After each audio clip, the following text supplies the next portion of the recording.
فإن مع العسر يسرا إن مع العسر يسرا فإذا فرغت فانصب وإلى ربك فارغب. Tadi sudah presensi kan ya. Saya tanya lagi, yang tidak masuk hari ini berapa orang?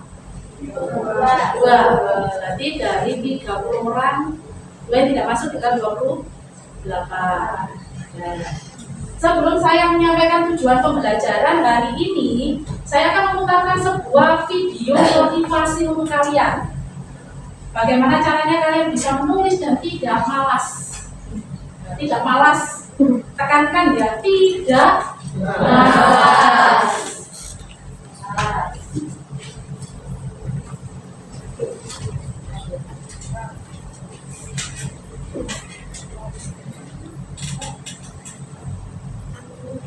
Gue sering banget dengar tentang kebiasaan menunda itu mengganggu kerjaan atau mungkin kegiatan entah mau mulai sekolah, entah mau mahasiswa atau udah kerja. Nyatanya semua orang termasuk gue sekalipun itu rentan banget buat menunda pekerjaan mereka. Padahal hal ini tuh bisa buat berlatih dan terulang. Dan makanya di satu video ini gue bakal ngebahas 3 cara yang bisa lo lakuin kalau misalnya tiba-tiba lo pengen prokras atau lo pengen menunda-nunda. Oke? Lo simak sampai habis video ini lo bisa dapat keseluruhan insight.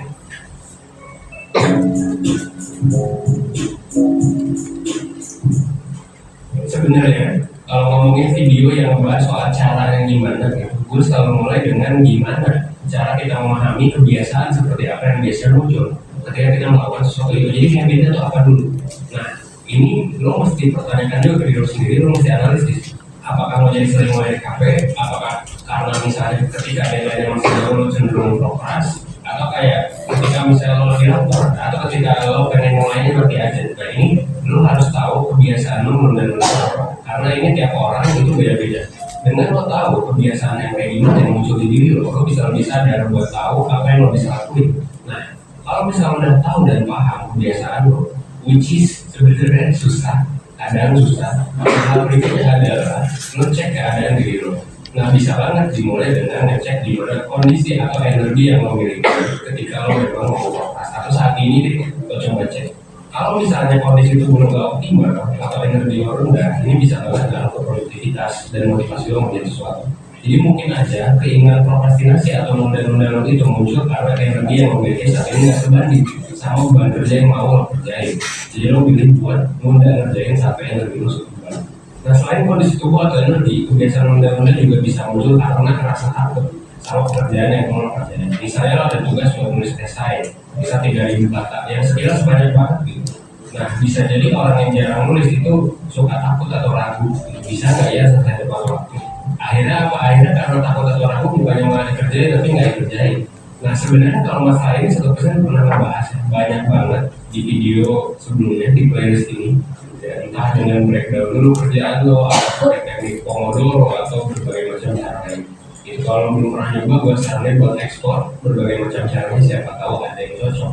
Gitu ya. Atau lo juga bisa ke membership YouTube 100%, mulai dari 10.000 aja, itu tuh dapat banyak benefit termasuk worksheet. Kemarin banyak banget yang voting di members ya untuk dapat worksheet main waktu, lo juga bisa belajar. Nah, itu kan yang kedua ya. Jadi kayak pertama adalah lo sadar habit lo, terus lo sadar keadaan diri lo dan lo ngelakuin sesuatu hal. Terus yang terakhir apa? Yang terakhir adalah pastikan sekeliling lo itu bersih dari gangguan fisik ataupun digital yang bisa mendistraksi. Karena kalau misalnya lo terdistraksi, kemungkinan lo buat menunda pekerjaan jadi tinggi banget. Bersih dari distraksi ini sebenarnya bisa dibilang dari gangguan fisik. Misalnya itu adalah kebersihan area bekerja atau belajar. Biasanya area yang berantakan dan penuh dengan barang mungkin banget jadi sumber distraksi. Otak kita itu diprogram buat suka hal yang rapi dan teratur. Makanya kalau kita lihat yang berantakan kadang terdistrak. Dan kalau lihat cewek cantik atau cowok ganteng yang rapi, biasa kita lebih suka kan melihatnya. Tapi kayak gitu lah. Makanya bikin meja kerja lo ganteng juga gitu. Dan sebelum lo mulai kerja atau belajar, pastikan aja area lo udah bersih atau seenggaknya ya lo nyaman gitu. Kalau misalnya gangguan digital lo apa ya? Misalnya notifikasi. Gue sampai sekarang udah sekitar 2 tahun lebih gue nge-offin notifikasi, kecuali notifikasi penting. Yang penting adalah WA beberapa orang tertentu aja. Karena ini rentan banget bikin kita terdistraksi. Apalagi kalau kita lagi dalam kondisi optimal buat kerjanya. Apalagi notif-notif dari misalnya yang nggak penting banget, contoh SMS operator mungkin kalau nggak ngomongin soal paketnya habis kan sebenarnya nggak benar-benar banget, paling buat promosi. Ya mungkin itu kalau misalnya benar-benar atau dari teman-teman nongkrong lu mungkin bisa dibilang. Nanti lu bisa cek karena ya nggak apa-apa untuk ketinggalan beberapa menit atau beberapa jam. Dan ini sebenarnya udah pernah diteliti. Ditemuin bahkan waktu lo buat pulih dari distraksi itu biasa sekitar 23 menit buat fokus lagi. Jadi kayak lama banget, bayangin cuma notifikasi cuma 1 detik tapi bikin lo jadi gak fokus selama 23 menit. Jadi pastiin lo gak ada akses buat ngeliat notifikasi yang mungkin kecuali notifikasi kerjaan bisa jadi. Dan yang kurang lebih itulah 3 cara yang bisa lo lakuin kalau misalnya lo tiba-tiba ngerasa pengen nunda kerjaan. Sebenarnya ada banyak cara yang bisa lo lakuin dan mungkin lo udah ngelakuin 3 hal ini tapi belum beres juga. Kalau misalnya lo udah ngelakuin itu 3 hal itu gitu ya, atau lo udah nyoba berbagai cara, saran gua lo mendingan ikut aja webinar melawan rasa males bareng salah satu mentor 1% yaitu Kak Fiona. Ini bakal dilaksanain tanggal 4 Desember gitu ya 2020. Sudah. Berarti cara mengurangi rasa malas ketika kalian belajar itu malas, dilihat sekitarnya dulu. Apa dulu tadi yang harus dilakukan? Iya, ngecek kondisi diri sendiri dulu, tempatnya. Itu jangan sampai lupa. Yang membuat kita malas itu sebenarnya pertama itu lingkungan. Kalau lingkungannya malas, kita juga ikut malas. Nah itu tadi motivasi untuk kalian untuk mengurangi rasa malas. Sebelum saya sampaikan ke tujuan pembelajaran, kemarin kita sudah mempelajari tentang cerpen. Apa yang dipelajari kemarin? Unsur-unsur pembangunnya. Unsur pembangunnya apa saja? Yang pertama, intrinsik. Kalau intrinsik berarti ada di mananya? Di dalam karya sastra. Yang kedua ada unsur ekstrinsik. Ekstrinsik itu berupa nilai, bisa nilai agama, nilai sosial, jangan diubah sosialnya.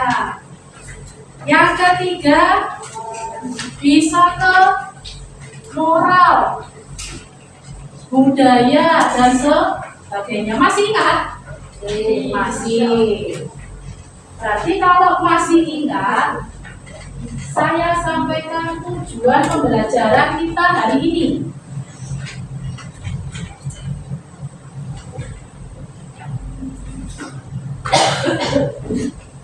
Ini tujuan pembelajaran kita hari ini yaitu melalui pendekatan saintifik dengan model pembelajaran project based learning yang dipadukan dengan metode tanya jawab, penugasan dan presentasi, nanti berbantu media pembelajaran video YouTube yang kalian lihat tadi. Peserta didik dapat menyebutkan bagian dari unsur-unsur pembangun teks cerpen. Jadi ketika kalian nanti menuliskan teks cerpen, jangan lupa memasukkan unsur intrinsik. Yang kedua memasukkan unsur ekstrinsiknya. Nah ini sama dengan yang kedua, kalian menuliskan cerita pendek dengan memperhatikan unsur pembangunnya.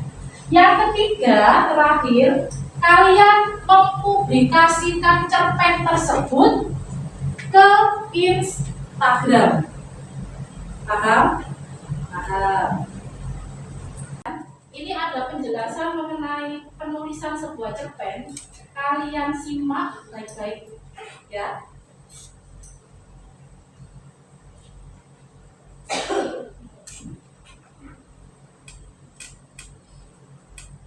Hai, Assalamualaikum warahmatullahi wabarakatuh. Bertemu lagi dengan saya Rina Haniba. Semoga kalian semua selalu dalam keadaan sehat dan pastinya tetap semangat untuk belajar. Materi pembelajaran kita hari ini masih membahas tentang cerpen. Kali ini lebih mengkhususkan kepada bagaimana cara menulis cerpen dengan baik dan benar. Silahkan kalian ikuti video pembelajarannya. Cerita pendek atau cerpen. Cerita dalam cerpen mungkin saja berasal dari peristiwa nyata, sebab biasanya ide penulis cerpen memang bisa berasal dari kisah yang benar-benar terjadi dalam masyarakat. Kisah nyata yang benar-benar terjadi itu oleh pengarangnya diolah, yaitu bisa ditambah, dikurangi, digabungkan, diubah nama pelakunya, diganti tempat terjadinya, dan lain-lain. Akan tetapi, semua bahan baku yang semula benar-benar terjadi itu setelah diolah oleh pengarang dalam bentuk cerpen menjadi cerita fiksi, cerita hayal, atau cerita rekaan. Kita pasti pernah mengalami peristiwa yang sangat berkesan, unik, menarik, dan sebagainya. Peristiwa-peristiwa yang kita alami tersebut dapat kalian tulis menjadi sebuah cerpen. Bisa jadi cerpen yang kita tulis akhirnya tidak persis sama seperti peristiwa yang kita alami, karena mengalami beberapa perubahan baik urutan peristiwa atau akhir peristiwanya. Nah, anak-anak, agar dalam penulisan cerpen tersusun dengan baik, maka kalian harus memperhatikan beberapa langkah-langkah yang dapat kita lakukan dalam menulis cerpen sebagai berikut. Langkah-langkah dalam menulis cerpen ini sebenarnya sama dengan unsur intrinsik yang ada di dalam cerpen. Yang pertama adalah menentukan tema. Yang kedua, sudut pandang. Yang ketiga, ada penokohan. Yang keempat, ada alur atau plot. Dan yang kelima, menentukan judul. Kita akan membahasnya satu persatu agar lebih mantap untuk memahaminya. Langkah yang pertama, menentukan tema. Tema merupakan sesuatu yang menjiwai sebuah cerita. Tema menjadi dasar dalam bercerita. Ruhnya sebuah cerita terletak di dalam tema. Dalam menulis cerita, tema harus dihayati betul oleh penulis. Tema-tema yang sering dipakai dalam penulisan cerpen misalnya masalah sosial, keagamaan, kemiskinan, kesenjangan, perjuangan, percintaan, dan lain-lain. Tema yang paling diminati bagi kalangan remaja adalah tema percintaan. Langkah yang kedua adalah sudut pandang. Sudut pandang ini merupakan posisi pengarang dalam cerita. Bisa jadi dia menjadi tokoh dalam ceritanya atau penulis berada di dalam cerita, namun bisa juga dia hanya sebagai pencerita saja atau penulis berada di dalam cerita. Ibu akan mengulang sedikit tentang beberapa jenis sudut pandang yang biasa digunakan oleh seorang penulis cerita. Jenis-jenis sudut pandang tersebut adalah: satu, sudut pandang orang pertama pelaku utama. Pengarang atau penulis berada di dalam cerita dan menjadi tokoh utama. Biasanya dalam tulisannya digambarkan dengan tokoh aku. Dan yang kedua, ada sudut pandang orang pertama pelaku sampingan. Pengarang atau penulis berada di dalam cerita, tetapi tidak menjadi tokoh utama, cuma tampil sebagai saksi. Tokoh aku hanya sebagai pengantar dan penutup cerita saja. Yang ketiga, ada sudut pandang orang ketiga serba tahu. Pengarang berada di luar cerita. Kisah cerita digambarkan dari sudut tokoh dia, namun pengarang dapat menceritakan apa saja yang menyangkut tokoh dia itu. Yang terakhir, ada sudut pandang orang ketiga pengamat.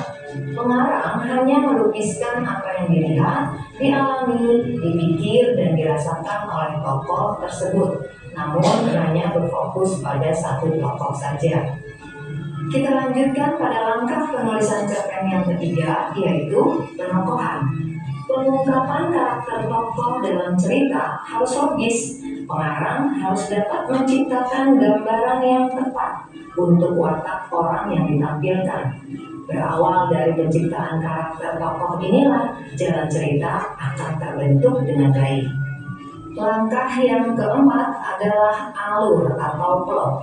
Alur cerita tercipta dari konflik yang muncul di antara para tokoh dengan penokohannya. Seperti yang sudah kalian tahu bahwa alur itu ada alur maju, mundur, dan campuran. Namun di sini Ibu akan lebih merincinya lagi sehingga menjadi beberapa macam jenis alur atau plot. Yang pertama ada istilah alur sirkuler, yaitu cerita yang dimulai dari A kembali lagi ke A. Yang kedua ada alur linier, alur yang dibangun searah maju atau lurus. Yang ketiga ada alur foreshadowing, alur yang dibangun dengan menceritakan masa datang, meloncat ke masa lalu, dan pada akhirnya cerita meloncat ke masa datang. Dan yang terakhir ada alur flashback, cerita masa lalu tetapi justru cerita itu dimulai dari hari ini. Dan langkah yang terakhir adalah menentukan judul. Judul dapat ditulis setelah keseluruhan cerita selesai ditulis. Saja. Yang pertama sebelum kalian tulis tentukan tema. Yang kedua tentukan sudut pandang. Tadi sudah dijelaskan sudut pandangnya itu seperti apa. Yang ketiga penokohan itu apa? Pembentukan kata boleh atau sifat dari si tokoh itu. Apalagi yang keempat alur berarti terdiri dari alur apa? Alur apa? Sekuler.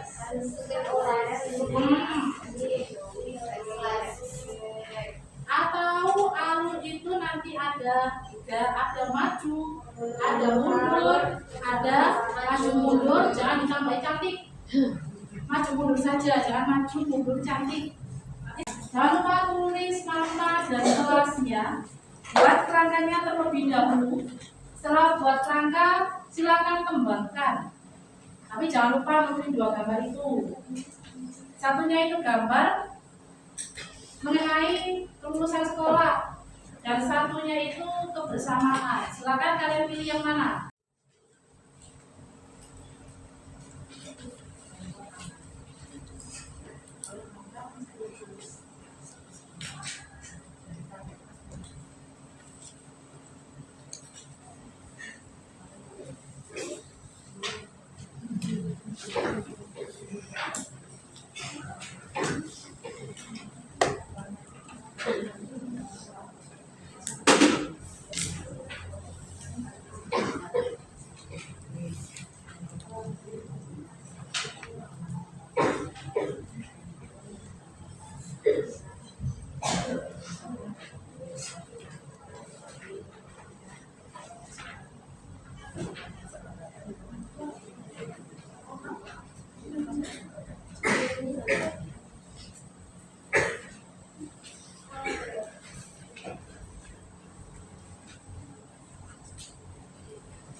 Bisa kan bercerita?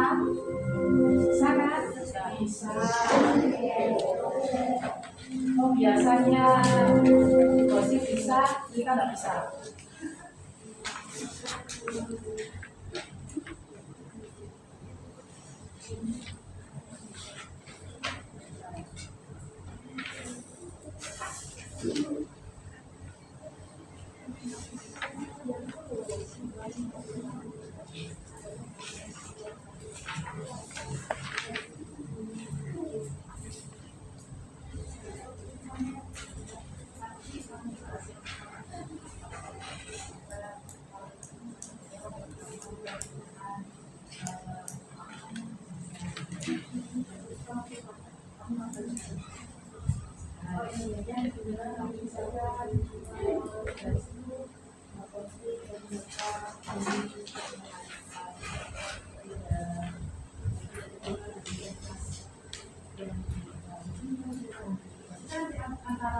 Antara para bersatu, para berdua, dan para berbicara itu selalu terkait, karena tiba-tiba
Pagi-pagi jangan ngantuk.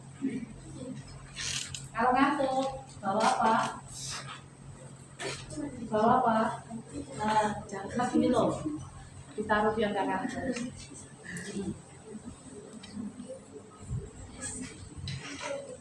Silakan kalian cari dulu. Jika memang tidak paham atau kurang paham, silakan nanti ditanyakan. Jadi sekarang saya akan mempresentasikan hasil dari cerpen saya tadi.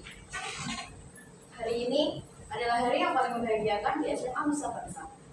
Hari ini adalah pengumuman lulusan anak kelas 3 telah diumumkan dan semua murid dinyatakan lulus. Semua siswa kelas 3 berhamburan untuk menyerukan kebahagiaan mereka. Mereka pergi membawa teman-teman mereka untuk merayakan kelulusan. Terkecuali seorang gadis berambut lurus gaul dengan tubuh kecil bernama Audi. Dia tampak murung di antara teman-temannya yang sedang berbahagia. Audi berjalan seorang diri di lorong dengan wajah sedih. Hari ini adalah hari terakhir mereka di sekolah menengah ke atas ini. Tapi dia dan temannya, Bianca, tak kunjung berbicara lagi. Sudah terhitung 1 tahun mereka tidak berbicara setelah tragedi itu terjadi. Audi tidak ingin membicarakan hal menakutkan itu, di mana dia dan Bianca kehilangan satu teman.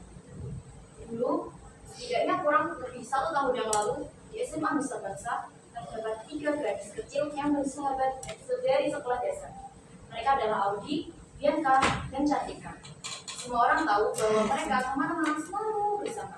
Seakan-akan mereka tidak dapat terpisahkan.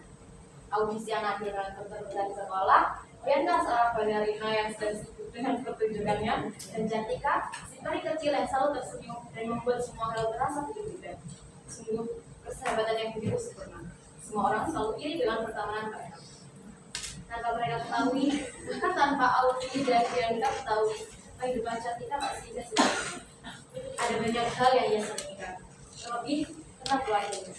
Keluarga Cantika tidak seharmonis keluarga Audi dan Bianca.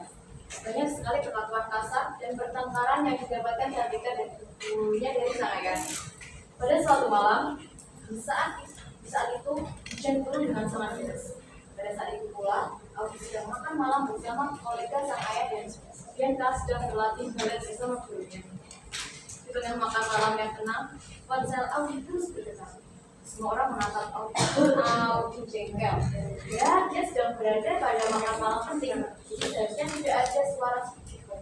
Karena ponsel Audi sangat berbunyi. Alhasil, dia pun mematikan ponsel. Tanpa Audi sadari, dia baru saja melepaskan satu teman terbaiknya dan membuat penyesalan tiada akhir.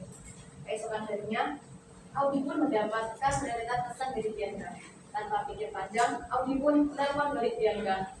Lalu, ada apa ya? Tanya Audi kebingungan. Audi, teman macam apa? Kamu teman macam apa sih? Teriak Bianca dari sana. Hah? Apa sih, Bi? Aku gak paham. Tanya Audi kebingungan. Kemarin Cantika telepon kamu kan? Kamu tahu gak dia butuh pertolongan kamu?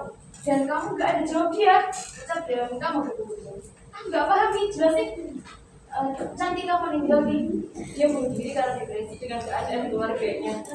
Seketika Audi membeku dan ponsel itu pun jatuh. Sejak saat itu, Audi dan Bianca tidak pernah berbicara lagi. Bianca marah kepada Audi karena tidak mengangkat telepon Cantika karena depresi belum selesai. Ininya langsung aja. Ada yang menambahkan? Ada yang tanya? Boleh. Nanti adanya seperti apa? Misalkan yang tanyakan. Ya, jadi nanti itu endingnya seperti ini. Pokoknya nanti pas dari kelulusan ini si Bianca sama si Selby-nya itu nanti ketemu. Habis itu nanti mereka berbicara. Habis itu mereka saling maafan. Habis itu ya sudah ibu masalahnya selesai dan mereka berdamai karena dia begitu mau mau kuliah di luar kan harus clear semua masalahnya. Dan akhirnya mereka lulus dengan bahagia. Ada yang menambahkan atau bertanya? Sudah? Bertanya, ada yang tanya? Ya, silakan. Yang bisa apa? Ya, soalnya kan ketikanya kan tahunya Bianca kan masih sibuk latihan terus takutnya kan berubah dengan Audi kan sebenarnya kayak gak terlalu sibuk jadi teleponnya ke Audi tapi ternyata di hari itu pun Audinya lagi sibuk emang jelas keluar kayaknya. Yang bertanya sampai gimana? Masih bingung. Kan sedang sibuk Biancanya kan mau pertunjukan.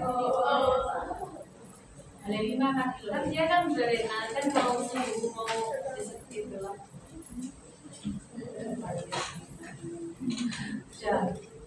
Ada yang lain? Ada. Dan penyampaiannya tadi apa? Membuat yang mendengarkan itu juga ikut merasakan, itu ada dalam alurnya, itu dalam ceritanya. Terus kembangkan baratnya. Yang kemarin kan ya, dia juga ikut cerpen, itu tulisan cerpen juga. Ya. Seakhir pembelajaran ini, semoga apa yang kita dapatkan hari ini bermanfaat untuk kita semua. Assalamualaikum warahmatullahi wabarakatuh. Waalaikumsalam warahmatullahi wabarakatuh.